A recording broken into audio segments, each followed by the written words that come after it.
Lux presents Hollywood.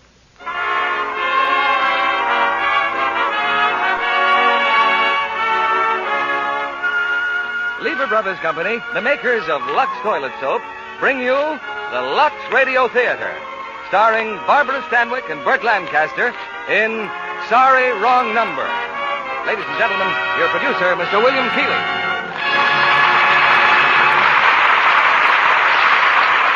Greetings from Hollywood, ladies and gentlemen. Tonight's play reverses the usual relation between radio and motion pictures.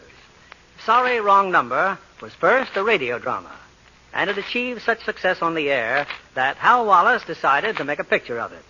He assigned the author, Lucille Fletcher, to expand her short drama into a full-length screenplay, and the result was a triumph of suspense drama. The rest of the success story you know, because the Paramount picture with Barbara Stanwyck and Burt Lancaster as the stars was one of the top films of the year. Tonight, Sorry, Wrong Number completes the circle and comes back to radio with Miss Stanwyck and Mr. Lancaster in their original screen roles. Just as our drama had a double success story, so has our product, Lux Toilet Soap. It's been a favorite for years in the regular size, and now the new bath size has made Lux Soap a hit all over again. The curtain rises now for the first act of Sorry, Wrong Number, starring Barbara Stanwyck as Leona and Burt Lancaster as Henry.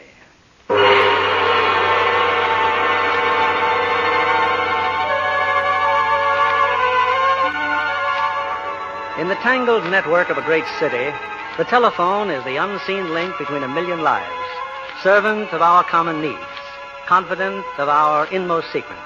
Life and happiness wait upon its ring, and horror and loneliness, and sometimes even death. Operator. Your call, please. Operator, I've been ringing Murray Hill 32491 for the last half hour, and the line is always busy. Will you ring it for me, please? Murray Hill 32491.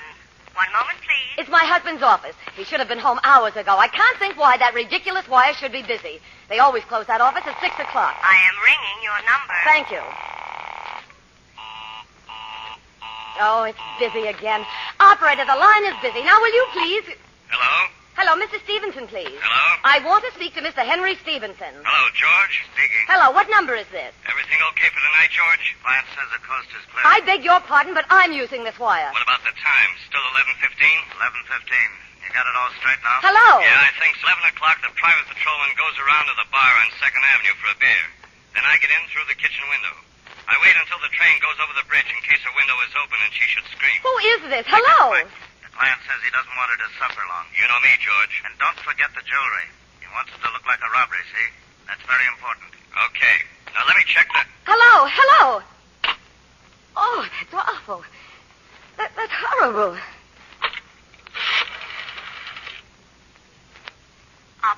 Operator, you just gave me a wrong number. I was calling Murray Hill 32491, but instead I was cut into some other number that you dialed.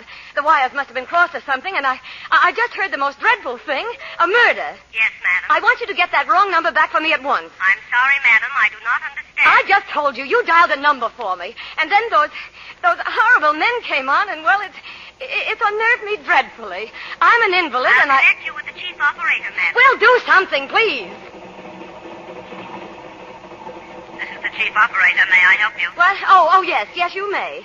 I'm an invalid, and I've just had a dreadful shock just now on this telephone, and I'm very anxious to trace the call. It was about a murder, a terrible, cold-blooded murder of a poor, innocent woman tonight at 11:15. Yes, madam. I was trying to reach my husband's office. He should have been home hours ago. It's almost 10 o'clock. I'm all alone tonight. My nurse has the night off because my husband promised he'd be home by 6. About the call, madam. I don't know any of the neighbors, as we live permanently in Chicago, and it so happens that the couple I have working for me had some important date or other. I don't know, a movie, I suppose. They said it was promised them 3 weeks ago. You'd think they'd at least have checked with me before leaving. They know I'm not well. About the phone call, madam. I told you I kept getting a busy signal. Then I asked the operator to call for me. And then...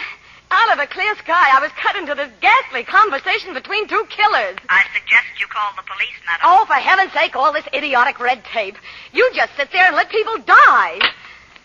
Oh. Is anyone one downstairs? Gertrude. Gertrude, are you down there? Oh. Oh. Operator. Give me the police.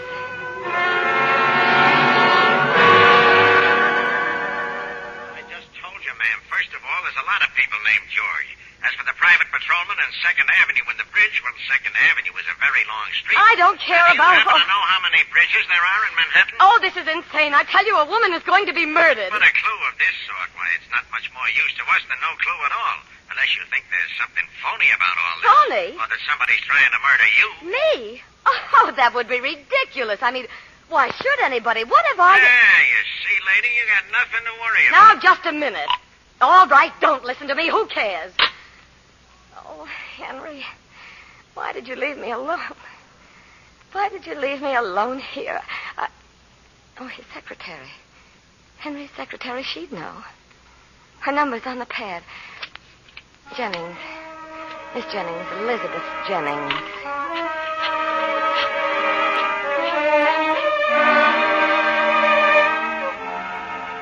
Why, no, Mrs. Stevenson. I haven't any idea where Mr. Stevenson is. He was supposed to be home hours ago. Well, that's odd, isn't it? The last time I saw him was when he left this afternoon to keep an appointment. What appointment? Where? Well, I don't know, but I do know he had a luncheon date with a young lady. What young lady? Tell me, Miss Jennings. Mrs. Lord, Mrs. Frederick Lord. She seemed very anxious to see Mr. Stevenson. Mrs. Lord? I heard him make a date to meet her for lunch. Why, Mrs. Lord phoned here this afternoon. Oh? Yes, the nurse answered. I have the memorandum right here. Mrs. Lord, 4:50 p.m. I'm afraid that's all I know, Mrs. Stevenson. But I'm sure it's nothing to worry about. Mr. Stevenson's so devoted. He speaks so beautifully of you. Well, if there's anything I can do... No, thank you, Miss Jennings. I do hope I haven't let a cat out of the bag. Good night, Miss Jennings. Mrs. Lord, a young lady, she said. Lunch and gone all afternoon. Hello? Mr. Stevenson, please. He's not in. Who's calling? It's Mr. Evans again. Do you know where I could reach him? I'm sure I don't know where Mr. Stevenson is. Call back later. Would 15 minutes be all right? I haven't much time. Yes, 15 minutes. And if he should come in, the name is Evans. It's very important. Yes, I'll tell him. Mrs. Lord telephone, 4:50 p.m. Murray Hill, 3, 9266.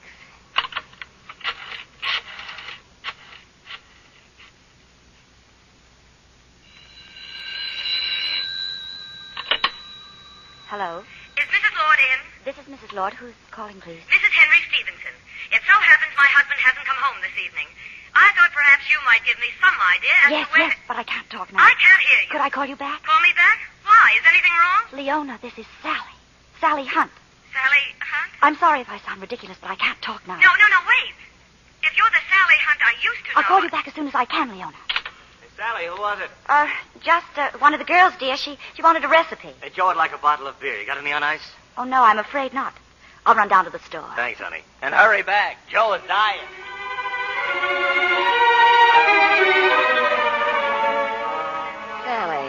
Sally Hunt. Oh, yes. Yes, that was long ago. College, spring dance. He was Sally's date. He was with her when I met him. Henry dancing with Sally.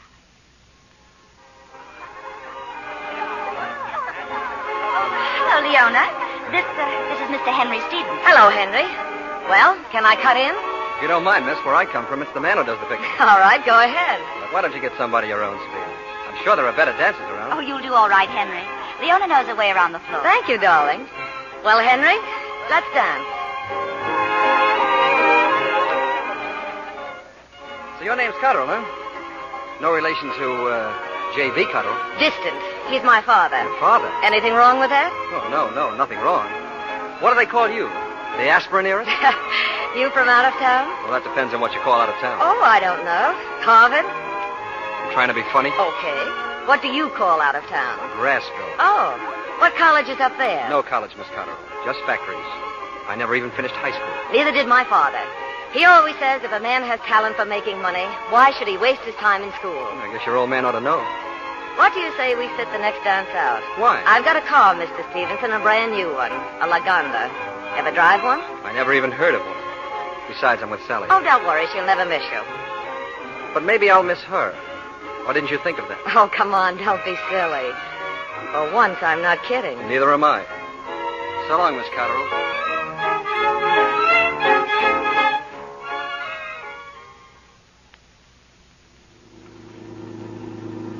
Well, Henry, it took me a few days, but I finally got you in my car. How do you like it? Fine. Only we don't go together.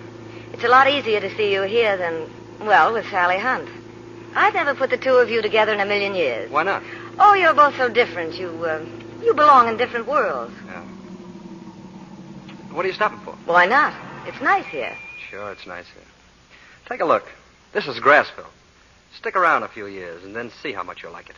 What do you do, Henry? I work in a drugstore. Well, that's a coincidence. Sure. I work in a drugstore, and your father owns 100 of them. Would you like to meet him? Say, who are you kidding? Nobody. Dad will like you. You're young, healthy, ambitious. Why don't you stop? What does a girl like you want with a guy like me? Dad's coming to New York next weekend. I'm cutting my classes on Saturday. Want to come with me? I don't know. When you look at me like that, Come on, let's get out of here. No, not yet, Henry. Not yet, darling.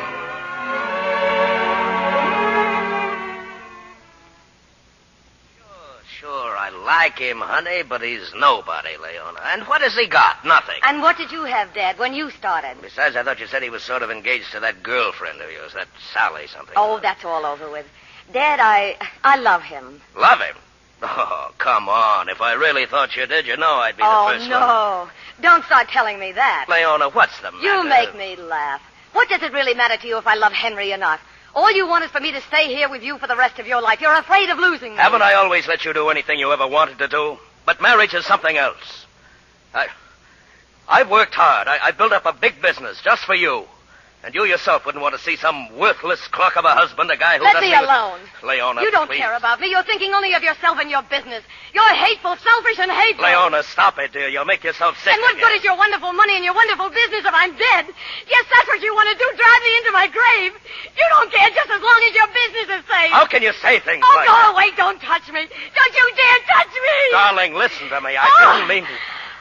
Oh. Look, we'll talk it all over again as soon as... Oh. Leona. Wilson! Wilson, quick, call a doctor!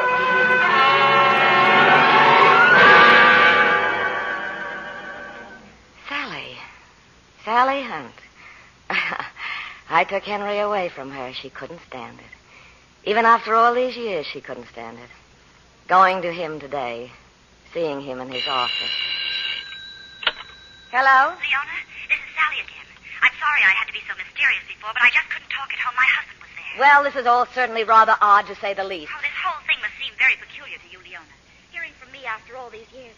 But I had to see Henry again today. I've been so worried about him. Worried? About what? Well, my husband, he's with the district attorney's office.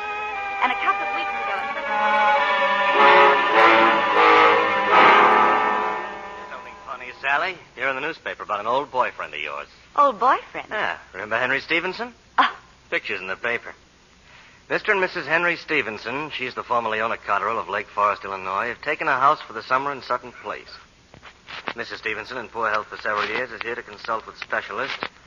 Mr. Stevenson is vice president of the Cotterill Drug Corporation. Are you tearing it out for me? Oh, no. No, it may come in handy in a case I'm working on. What sort of a case? Oh, special investigation. Joe's on it with me. Henry hasn't done anything wrong, has he? Sorry, honey. One too many questions. Eh? Don't tell me you're still stuck on that guy. Oh, don't be silly, darling. Hello. Anything happened, Joe? And Stevenson fell for it, huh? Oh, well, sure, we'll go. Look, tell Bolger to line it up. No, 5,000's enough, and $100 bills, and make sure they're marked. And for Pete's sake, keep your mouth shut. Thursday, huh? Okay, 10 o'clock. Stop. I'm sorry if it seems involved, Leona. Involved? I simply don't know what you're trying to tell me. Well, wait till I finish. I know I didn't have any right to do it. But that Thursday, I went to South Surrey. I don't know what I expected to see, but... Well, anyway, I spotted Fred and his friend Joe from the police. There was another man with them. I guess the one who was to bring the $5,000 in marked bills. Well, I followed them. Followed them where? Aboard the ferry and over to Staten Island. They went far out to a very desolated stretch of beach. Nothing but a few broken-down shacks and an old deserted house. I had to stay way behind them so they wouldn't see me. But then they went in the house. That gave me a chance to come closer. There was a freshly painted sign out front. 20 Dunstan Terrace, it said. And the name Evans. W. Evans. Evans? Do you know him? I've never heard of him. Well, what happened? Well, after a while, a motorboat came into shore and tied up at a pier in back of the house. A man, sort of elderly, got out of the boat and went into the house. He was carrying a suitcase. A little later, my husband came out. Only now he had the suitcase. Well, he didn't come home until late that night, and I was dying to ask him what happened, what possible connection it could have with Henry. Well? I didn't dare ask him, Leona. But things have happened since, and unless we do something drastic, it may be too late. Your 5 minutes are up. Please deposit 5 cents for the next 5 minutes. Oh, just a minute, please. I know I have another nickel. Are you still there, Leona? I'm here. This is one of the queerest things I've ever heard. Yes, I know. And I just didn't seem to be able to connect Henry with it. That's why I finally went to see him today. What did you find out? Well, I met him for lunch. He told the captain he was expecting a very important phone call, and then we sat down. It's been a long time, Sally. 8 years. Tell me, how's dear old Grassville these days? I don't know, Henry. I haven't been back. So you're married now, Living here in New York? Yes. My husband's with the district attorney's office. Oh? That's why I wanted... Henry, what I'm trying to say is this. A few days ago, I saw a picture of you in the newspaper. Vice president now. Sounds beautiful, doesn't it? Biggest drug business in the country. I was sorry to read that Leona isn't well. Yes. Chicago doctors don't seem to know just what it is. Her trouble, I mean. Henry, what do you do in the drug business? Push buttons, like all other vice presidents. Oh, but I'm serious. So am I. I'm almost as important as the office boy. Don't mean to be inquisitive. I only mean this for your own good. Mean what for my own good? Well, yesterday, my husband was making out a report... We have your phone call, Mr. Stevens. Oh, thanks. Excuse me, Sally. I'll be right back. Well, I waited a while, Leona. But Henry didn't come back, and then deposit 5 cents for the next 5 minutes. Operator, but I haven't been talking 5 minutes. I deposited another nickel only a couple I am sorry, madam. Please deposit another 5 cents. But I haven't any more change. Hello. Leona, I'll have to call you back. But I only wanted to say that Henry never came back to the table and that he is in trouble. Fred's been talking to the police. I've heard him mention Henry's name over and over again. And there's someone else in it, too. That man called Evans. Your 5 minutes are up, madam. Waldo Evans. He owns that house on Staten Island. I am sorry, madam. I will have to disconnect you. Reverse the charges. Put them on this phone. Operator!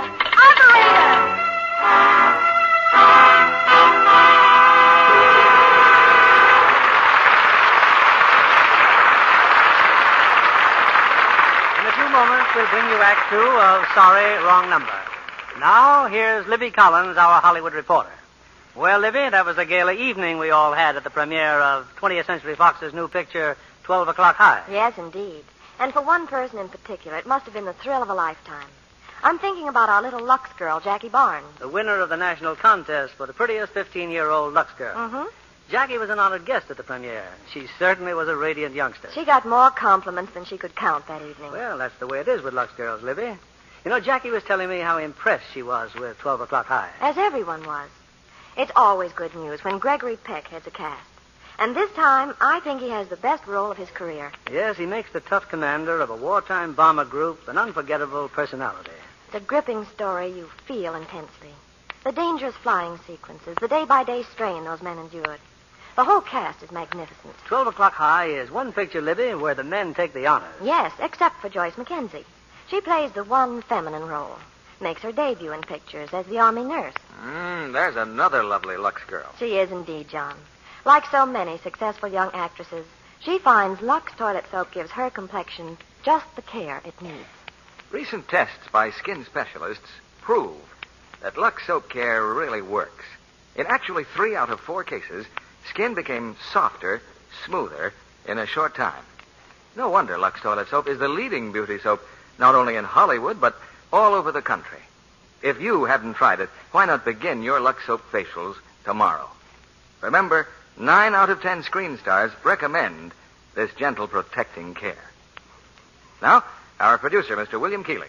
Act 2 of Sorry, Wrong Number, starring Barbara Stanwyck as Leona and Burt Lancaster as Henry.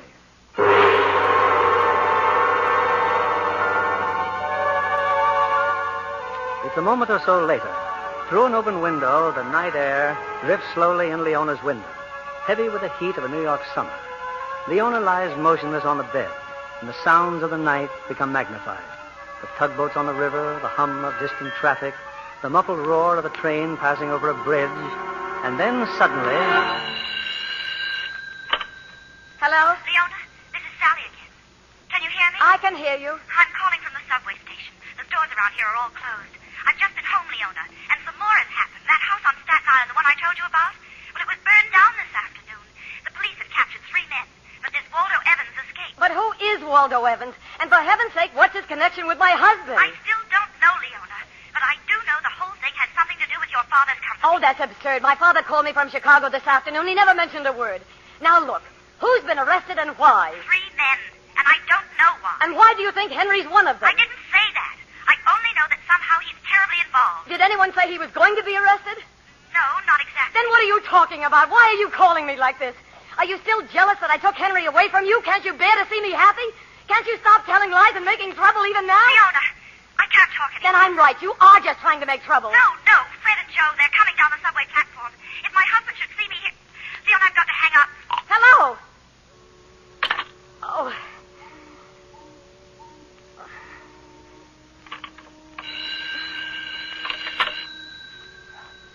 Yes? This is Western Union. We have a message for Mrs. Henry Stevenson. This is Mrs. Stevenson. The telegram is as follows. Darling, terribly sorry, but last minute remembered annual drug convention tomorrow in Boston. Taking next train out, back Sunday morning. Oh. Keep well. All my love. And signed, Henry. That is all, madam. Do you wish us to deliver a copy of the... Oh. Oh, no. Then I wait till the train goes over the bridge in case her window is open and she should scream. Clarence says the coast is clear. I got your message, George. Everything okay for tonight? Henry is in trouble. Desperate trouble. Darling, terribly sorry. Taking next train out. Back Sunday morning. Then I wait till the train goes over the bridge. Then I wait till the train goes over the bridge.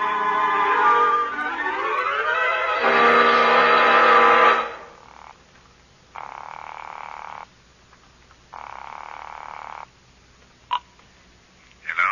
Dr. Alexander? Doctor, this is Mrs. Stevenson. Oh, yes, Mrs. Stevenson. How are you? I need you right away, Doctor. Please come right over. Now, Mrs. Stevenson, what seems to be the I matter? said I want you to come over at once. I'm afraid I can't tonight, Mrs. Stevenson. Now, be sensible. If you just make up your mind to cooperate with your husband and me in our plan of action... Plan of action? What are you talking about? Mrs. Stevenson, I explained everything in my letter over a week ago. Letter? What letter? But surely your husband... Hasn't he spoken to you, Mrs. Stevenson? About what? Look, you try to compose yourself now, and perhaps we can discuss it tomorrow. We'll discuss it now. Do you hear me? Now, this very minute. Well, if you insist upon knowing. Your husband called at my office about 10 days ago. He seemed quite concerned about your condition. Naturally. Anyway, we discussed your illness at great length.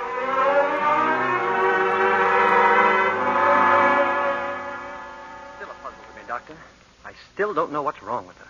Well, Mr. Stevenson, your wife's illness seems to date far back to her early childhood. Is that true? Yes, I suppose so.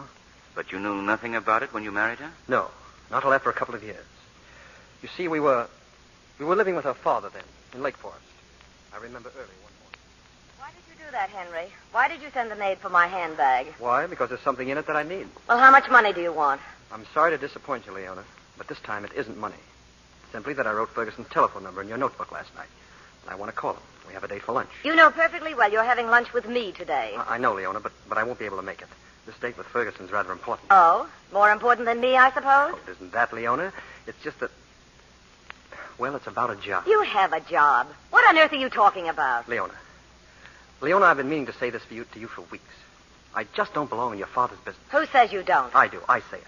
Working for your father is like running in a dream. No matter how hard you try, you know you'll never get anywhere. I don't want to graft off your charity for the rest of my life. I want a chance on my own. Only you're not getting the chance. I won't have you traipsing around, you hear? Just because Dad doesn't go falling all over himself, you're not going to throw away $1 million business like Cotterell's for an idle whim. It happens to be my business, too, you know. And to think my own husband turns up his nose at it. Now, call Ferguson and tell him you've changed your mind. Go on, Henry, call him. But I haven't changed my mind. You're still going? Yes. And someday you'll see it'll be better for both of us. Henry, wait.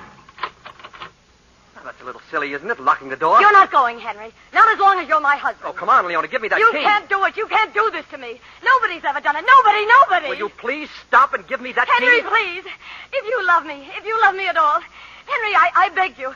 I'll talk to Dad. I'll do anything. Anything you want, only don't leave me. Don't go away. Give me that key. No, I won't. Oh, Henry, you're hurting. Henry, please.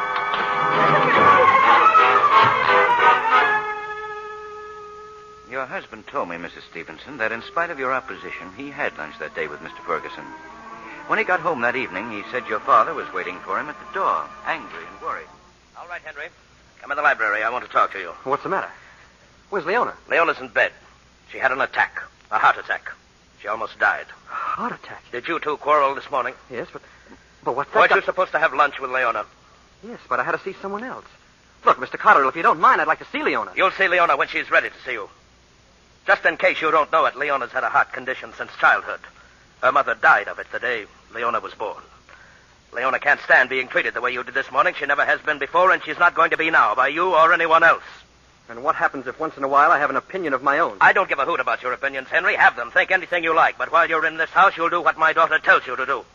I think you should know that the argument this morning was about a very important decision. Don't be a fool. A decision I made as much for the sake of Leona's future as for my own.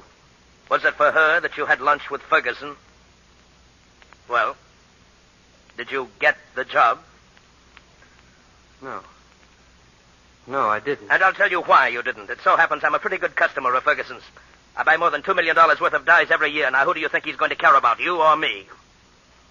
So that's what happened. Now, who else in Chicago would you like to have lunch with about a job? Oh, face up to it, Henry. Just as long as you're my son-in-law, you're working for me and nobody else. If you really cared for Leona the way I do, you'd have done the same thing in my place. Besides, you haven't done so badly for yourself. I'll go upstairs and see Leona. She's been asking for it.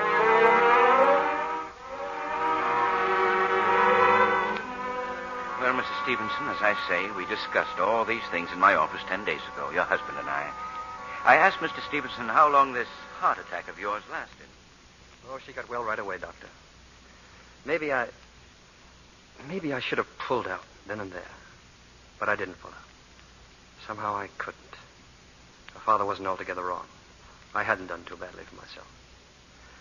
Anyway, from that time on, I began to compromise. Always with the hope that somehow, someday, I'd win out on my own. But it wasn't long before we were right back where we started. Another attack? Yes, sir. I remember one day in particular. I had an idea that I hoped might help the situation. Henry, you mean you brought me here just to look at an apartment? Oh, you'd be crazy about it, Leona. Now, come on, let's go in and look it over. I'm not interested, Henry. But you haven't even seen it. Why, there are terraces on all four sides. I've and a told living you room. 1,000 times we don't need an apartment. Leona, it's not an apartment I'm looking for. What I want is a home of our own. You just can't go on living with your father indefinitely. I don't see why not. There's plenty of room and I like it. Besides, who's going to pay for this little penthouse? Well, I hope eventually I will. Oh, eventually. But in the meantime, it's my money, and I'm the one who's going to pay for it. Okay, Leona. Let's go. Oh, Henry, you're so naive. You're like a little boy with a box of candy. I just can't throw my money away on everything you happen to see. There's a limit. Sure, there's a limit. I'm supposed to follow you around like a pet dog tied to a chain. I'm supposed to like whatever crumbs you want to throw me. Oh, don't be ridiculous. Yes, you've got me sewed up 16 different ways for 3 meals a day and pocket money. That's all you care about. That's all you married me for, my money. I should have known it. I should have known it. Oh, stop it, Leona. Please, just for once, will you listen to me? You hate me. You're bored with me. All you want to do is get away. Okay, I'm bored. Bored stiff. Who wouldn't be with that neat little routine you've got cooked up for me? What do I have? Nothing. Nothing of my own. Not even the studs on my shirt or the matches in my pocket. Henry, how can you say this to me? You once told me I'd love this kind of life, remember? Well, do you want to know something? I do love it. I love it now more than you'll ever know. But I want to be my own boss, profiting by every bit of it. Not just the stooge on the outside looking in. Henry, get me some water. Quick. Listen to me, Leona, please. Oh. It isn't that I want to be without you. I could love you still if only you'd try to understand. Henry, my purse. Henry, the pills in my purse.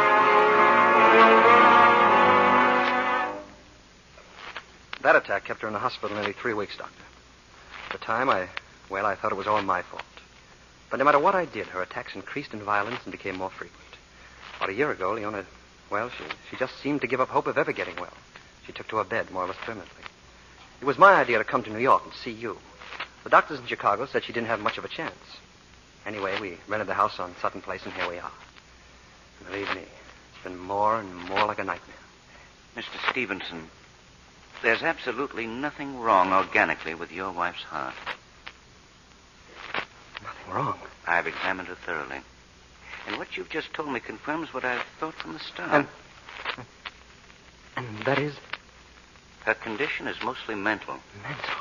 She's what we call a cardiac neurotic. Her attacks are brought on by her emotions, her lack of control, her frustrations. The whole thing is probably quite unconscious on her part. Now, I'm not saying your wife isn't sick. Mentally, she is sick, and her attacks are real enough. But given the proper treatment, she may snap out of it entirely. Well, I'll call on her tomorrow. There's a psychiatrist I wanted to see. Doctor, I wish you could wait a few days. I'd like to think this over. Think it over? Yes, you see, she's so easily upset. I think that maybe I ought to prepare her. You know, get her used to the idea. Well, a few days more or less won't matter, I suppose. Unless you wanted to write her a letter. It might make it easier for her to take, and it would give me more time to talk to her. Well, it's an extremely delicate matter, Mr. Stevenson. But if you think you can manage it, let's try it that way.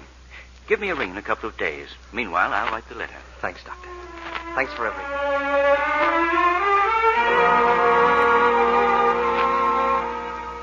Well, that's exactly the way I left things, Mrs. Stevenson, 10 days ago. As your husband requested, I wrote you the letter. And I'm telling you I never received a letter. Well, let's not worry about that now. I've told you everything, and now I want you to relax. Do you have that sedative I prescribed? Yes, it's here. Well, then take some. Double the dose, and I'll...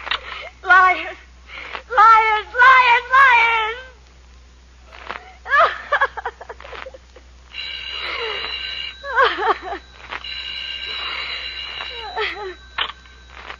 Hello. Mrs. Stevenson? Who is it? This is Mr. Evans. I've been trying to get you, but your line has been busy. Has Mr. Stevenson come home? No, he isn't here. He won't be back until Sunday. And will you please tell me what this is all about? Why are you calling him? Who are you? I've already told you, Mrs. Stevenson, and I'm very sorry if I've annoyed you. But there are names and addresses that are very important for Mr. Stevenson to know. So if you'll be good enough to take the following message... What are you talking about? I can't take any messages now. If you'll please tell Mr. Stevenson that the house at 20 Dunstan Terrace has been burned down. I burned it down. You what? Also, that I do not believe it was Mr. Morano, the name is spelled Morano, who betrayed us to the police. And since Mr. Morano has been arrested by the district attorney's office, there is no necessity for the money. Oh, this is fantastic. What money? Who's Morano? Thirdly, tell Mr. Stevenson that I escaped, and I am now at the Manhattan address. However, I do not expect to be here after midnight. If he wishes to find me, he may call me at a phone number, Bowery 2-1000. And now, if you'll be so good as to repeat... You're insane. Do you realize I'm a terribly sick woman? I'm very sorry for you, Mrs. Stevenson. I don't know. Perhaps it would be better to tell you the true facts. I mean now, before they are gobbled by the police. Maybe then you'll understand. But if you're ill... I don't know what or whom to believe. So much has happened to me tonight. And I'm sick. My doctor says I'll tell you all I know, Mrs. Stevenson. Well, tell me then. Tell me. It started over a year ago at your father's factory in Chicago. You see, Mrs. Stevenson, I had worked in your father's company for many years. I'm a chemist. Anyway, late one afternoon, your husband walked into the laboratory and he...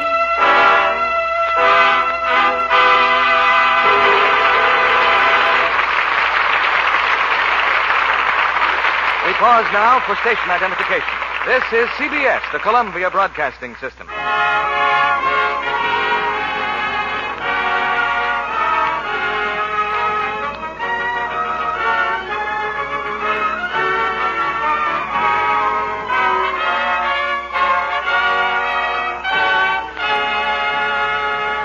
In a few moments, we'll continue with Act 3 of Sorry, Wrong Number.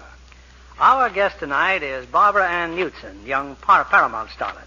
Aren't you glad, Barbara, you were present at a certain little theater production one evening? A lucky evening for me, Mr. Keeley. A talent scout saw me, arranged for a screen test, And here you are in picture. Yes. And from now on, I'm going to work like mad. Oh, it must be wonderful to be a great actress like Olivia de Havilland. Well, I gather you've seen her new picture, The Heiress. Not once, but 3 times. I can understand why the New York motion picture critics gave Mr. Haviland the award for the best performance of the year. And how did you like Montgomery Clift as the money-conscious suitor in the heiress? He's splendid, so dashing and romantic, too. And Ralph Richardson as the stern father is simply perfect. You remember the scene where he compares his unpopular daughter with her sought-after cousin? Oh, yes. The party scene where Mona Freeman is the reigning belle. She's like a Dresden doll, so blonde and dainty. Those lavish costumes of the crinoline era suit her beauty very well. Yes, Mr. Kennedy. And she's just as delicate and lovely in real life. Always so beautifully groomed. Real Lux loveliness, huh? Exactly. Mona Freeman gives her complexion daily Lux soap care. And she's really keen about the new bath size cake. 9 out of 10 screen stars say they're delighted with this new product of Lever Brothers Company. For a luxurious, refreshing, relaxing beauty bath, you simply can't buy a finer soap. That's the way I feel. I love the nice fragrance it leaves on the skin. Thank you, Miss Barbara Ann Knudsen. Women who use the generous new bath-size Lux toilet soap will agree. Its rich, abundant lather and delicate flower-like fragrance make a wonderfully refreshing beauty bath. So, for all over Lux loveliness, why not get the satin-smooth bath-size Lux toilet soap tomorrow? Here's our producer, Mr. William Keeley. The curtain rises on the third act of Sorry, Wrong Number, starring Barbara Stanwyck as Leona and Burt Lancaster as Henry. I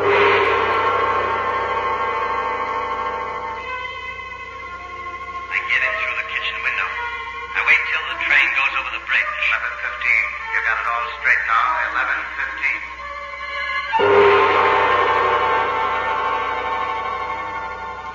The clock on the table says 10 minutes to 11 o'clock. But Leona Stevenson, clutching the telephone, listens with mounting bewilderment and fright to the voice of a man named Waldo Evans. Yes, Mrs. Stevenson. Your husband came into the laboratory and started asking me questions about the drugs we use and how we prepare them. Well, this is very interesting, Mr. Evans. So, this is where the formula for all our products are developed, huh? That's right. Some of these drugs must be very valuable. Oh, yes, Mr. Stevenson, very valuable. And, tell me, what do you do with them? Why, they go into the various Cotterell products, sir. Mm-hmm. And, you're the man in charge here, huh? Yes, sir. I see. Well, thanks for your time, Mr. Evans. I was just curious. Thank you, sir. Good night, Mr. Stevenson. That was my first meeting with your husband, Mrs. Stevenson. Then, from time to time, he'd drop into the laboratory and visit with me. And one night, when it was storming, he offered to drive me home. So you're a bachelor, Mr. Evans. Well, I didn't know that. Yes, sir. I live in a rooming house on Chestnut Street. A man all by himself. No responsibilities. Tell me, why do you work so hard? Well, to tell you the truth, sir, because I have a hope. An ideal, you might say. In a few years, I hope to retire. Retire, huh? Oh, I have it all planned, sir. I'm going back to England. I hope to raise horses, sir. Well, not race horses. Just horses, sir. Do you care for horses, Mr. Stevenson? Well, I'm afraid I haven't thought very much about them. Oh, then you're missing a great deal. Well, that's my hope, sir. To live there quietly and raise horses. Why have you waited this long? Money? Money, of course. But someday I'll... Well, why wait until you're old? What good is a dream when you're too old to enjoy it? Oh, I've thought of that, Mr. Stevenson. I suppose the zest does come out of things with the encroachments of old age. Now you're talking, Wally. My motto is if you want something, get it now. It's the next turn to the right, Mr. Stevenson. Chestnut Street. You know, Wally, I've been thinking. There might be a way out. A way out? Yes. To have your little place in England. Everything you want. Indeed, sir. And all you have to do is to make a little mistake every now and then. Mistake? In the laboratory. I've been checking on it, Wally. The way you're set up, no one would ever know. Mr. Stevenson, I better say good night, sir. Wait a minute. The differences in the amounts of those raw drugs you handle need be so slight that nobody but yourself would ever know. I don't understand, sir. Look what you've done for the company all these years. And what have you gotten out of it? Not a tenth of the salary you should be getting. No, please, Mr. Stevenson. Now, don't be silly. I've already talked it over with someone else. Talked it over with whom? A man named Morano. He can handle all the raw drugs that we can get. And then we split. You, Morano, and I. Mr. Stevenson, I just can't believe it. You're a young man, vice president of the company. A wonderful future ahead of you. Don't make me laugh. Yes, I'm young. Young enough not to waste my life in dreaming. There are things I want to do, big things, and the only way to do them... I'm sorry, Wally. I thought you were my kind of a person. I trusted you. But what if we were caught? Why should we be caught? We'll make our pile and stop before anyone even guesses what went on. Morano knows just what to do. Besides, for once, there's an advantage in being Cotterell's son-in-law.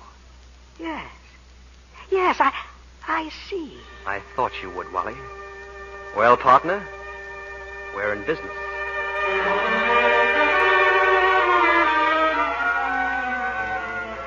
And so we started, Mrs. Stevenson. A systematic plan of robbing your father's company. By September of last year, I had banked the sum of $7,500. But then, I received a memorandum from the personnel office. Will you please stop your whining? Didn't you read the memo? You're not fired. They're simply transferring you to the New Jersey plant. But they must suspect. This is a warning. I'm sure of it. I'm through, Mr. Stevenson. Look here, you old fool. We've been stooges up till now. Morano's played us for suckers. This is our chance to get rid of him. That transfer of yours is just what I've been looking for. I don't understand. Look, I'll tell Morano you've been fired, that the deal's all washed up.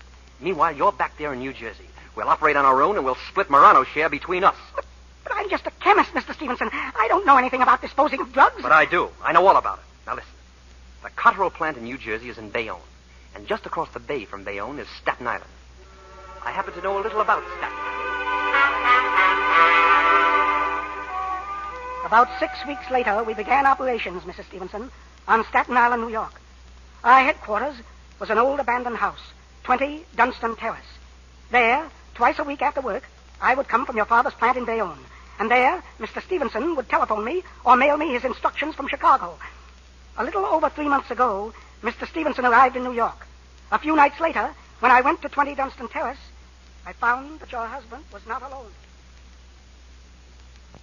Come right in. We've been waiting for you. Wally, this is Morano.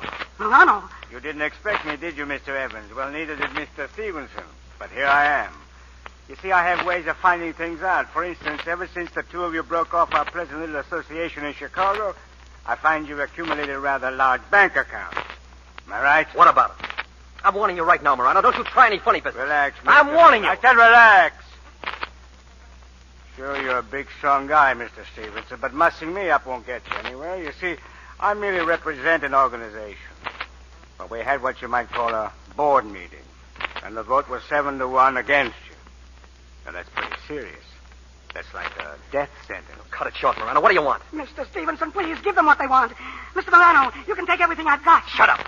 Now, if you were to turn back what you've accumulated, Mr. Stevenson, and pay us $200,000 for our injured feelings, I might get the board to reconsider their decision. You know as well as I do I don't have that kind of money.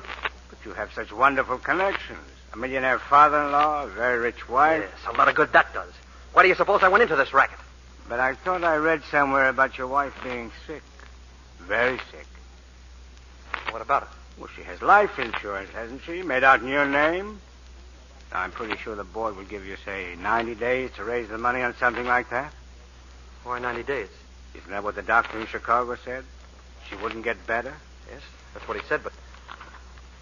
Well, what's that? Oh, just a little IOU to make it legal, you see. Everything can be straightened out without any trouble, without any rough stuff. But suppose something happened, and my wife didn't. I mean, if she got better. I wouldn't worry about that, Mr. Stevens. You've got a doctor's word for it, haven't you? They know their business. So here, take the pen and sign the piece of paper.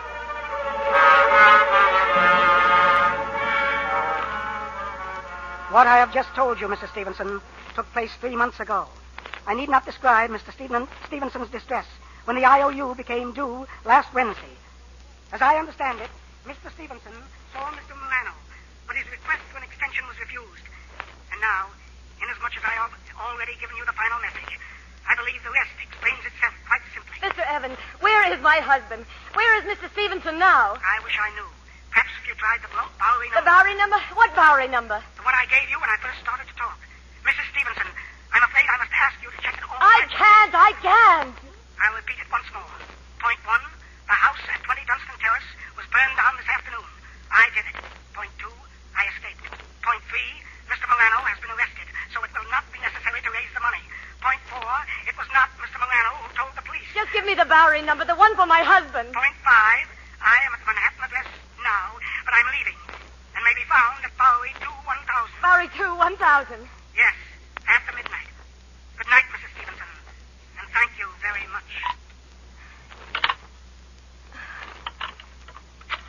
Bowery 2, 1000. Bowery 2, 1000. Oh, Henry. Oh. Bowery 2, 1000. Is this Bowery...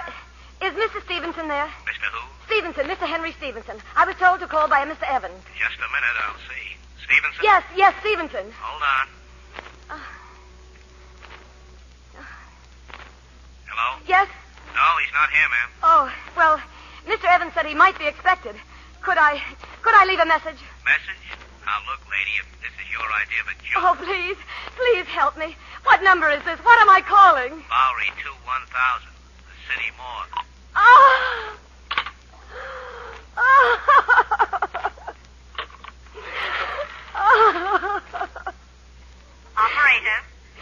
Operator. Police! Give me the police quickly. I will ring the police department. No, wait a minute. Give me the hospital. I can't be alone. It's 11 o'clock. Hurry, please. It's 11 o'clock. One moment, please. Operator, I can't hear you. Are you calling the hospital? Operator. Bellevue. Is this a hospital? Yes. I want the nurse's registry. I want to hire a trained nurse immediately for the night. I am sorry, but this is a city It hospital. doesn't matter. I've got to have a nurse. I understand that, madam. I'm sick and I'm all alone in this horrible empty house. I overheard a telephone conversation about a murder to be committed at 11:15. I don't know what's happened to my husband. If something isn't done, I'm afraid What was that? What was what, madam? That clicked just now on my telephone. As though someone had lifted the hook off the extension downstairs. I did not hear it, madam, and if you will... Well, I did. There's someone in this house. There's someone downstairs. And they're listening to me now. Who is it? Who is down there? Oh. Hello? New Haven is calling Mrs. Henry Stevenson. Is she there? I can't talk now. Call back later. I have a person-to-person call from Mr. Stevenson. Do you not wish Did you to say accept Mr. the call? Stevenson? Mr. Stevenson from New Haven? Do you wish to accept the call, madam? Oh, yes. One moment, please. Here's your party, sir. Hello, darling? Henry, where are you? Well, I'm on my way to Boston, dear. Stopping off between trains in New Haven. Didn't you get my wire? Yes, I got it. I was sorry I couldn't reach you by phone before I left. But, of course, I knew you'd be all right. Well, I'm not all right. There's someone in this house, Henry. Right now, I'm sure of it. Oh, honey, how could there be? Don't tell me you're still alone. Well, of course I'm alone. Who else could be here? You promised to be home at 6 o'clock. I know, Leona, but I thought I explained at the time. I've been alone for hours. I've been afraid of every kind of horrible call. And Henry, I want you to call the police. Do you hear me? Tell them to come over at once. Now, honey, you know you're perfectly safe. The doors are all locked and there's a private patrolman. You're right in the heart of New York City and the phone's there at your bed. Henry, what do you know? What do you know about a man named Waldo Evans? Evans? Why? Why do you ask? I had a long talk with him just a little while ago about you. About me? Well, what about me? Oh, he told me some terrible things.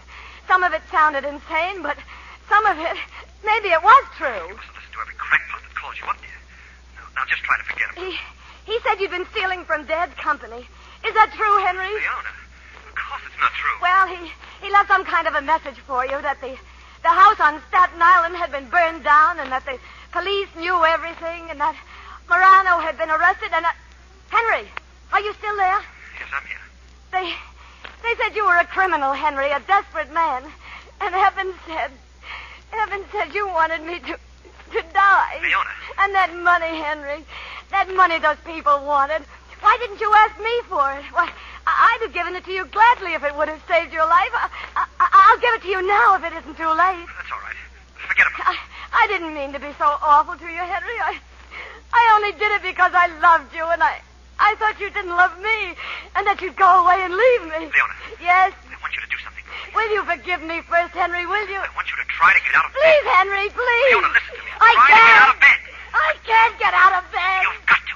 Walk over to the window and start screaming, Leona. Scream out of the street. I can't move, Henry. I'm too frightened, and Keep trying. Otherwise, you've only got 3 more minutes' time. Henry! Don't talk anymore. Just get out of that bed. I confess everything. I did steal from your father, and I was so desperate that I even tried. I erased it. Henry, I can hear footsteps. Somebody's coming up the stairs. Get out of that bed. Walk, Leona. Walk. No, I can't. Henry. Oh, Henry, save me. The train. I can hear the train. It's near the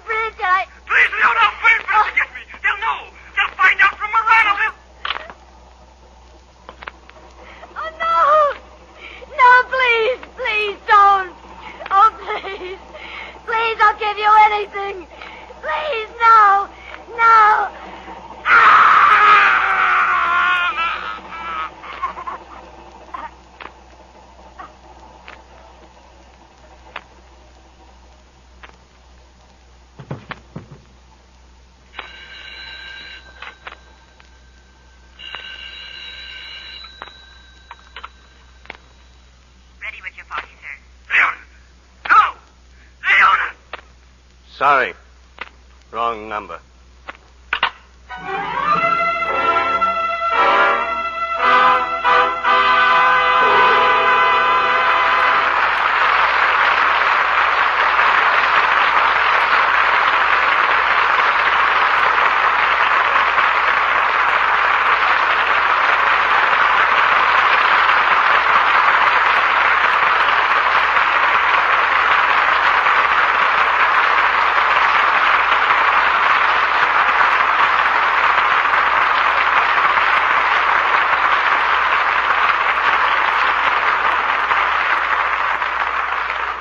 For a thrilling experience in the theater, our thanks go to this evening's stars, Barbara Stanwyck and Burt Lancaster. They're coming down stage now for a curtain call. You know, it's good to have you both back. And it's nice to be back. Bill says you got him in bed with the audience, Barbara. In what way? Well, we keep getting letters asking why you haven't been here for so long. And we have to keep explaining that you've made one picture right after another with no time off in between. One thing is sure, Bill. I haven't forgotten the Lux Radio Theater or Lux Soap. It's my favorite complexion care and has been for years. And that's one of the nicest compliments Lux has ever received. Barbara, tell me if you can. Isn't she wonderful? I sound like How many... Andy Devine. She says she sounds like Andy Devine. Tell me, Barbara, how many pictures have you made that still aren't released? 4, Bert. And what's the first one we'll see?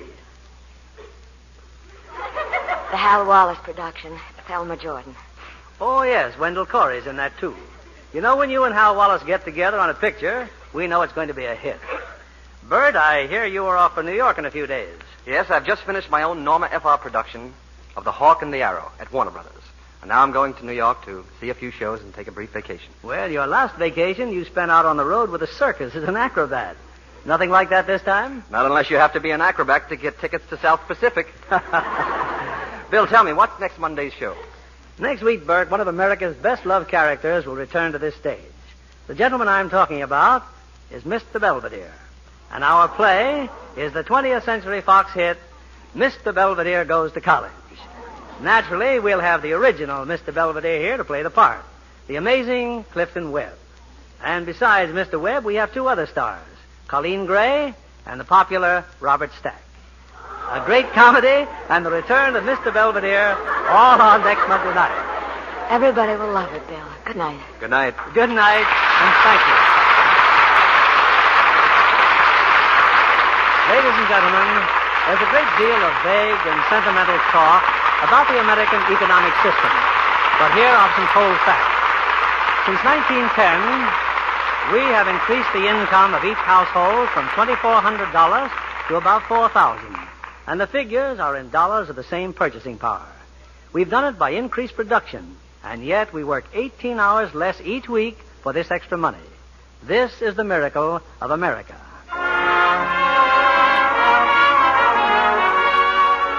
Lever Brothers Company, the makers of Lux Toilet Soap, join me in inviting you to be with us again next Monday evening when the Lux Radio Theater presents Clifton Webb, Robert Stack, and Colleen Gray in Mr. Belvedere Goes to College. This is William Keeley saying good night to you from Hollywood.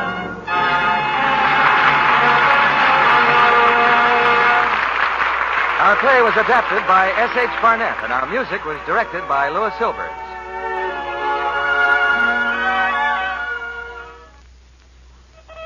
Here's a fashion flash from Hollywood. Barbara Stanwyck has one of those smart, new, finely pleated nylon nighties that stays in pleat when you wash it.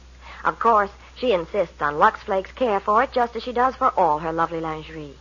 One of her favorite shades is a pale green orchid.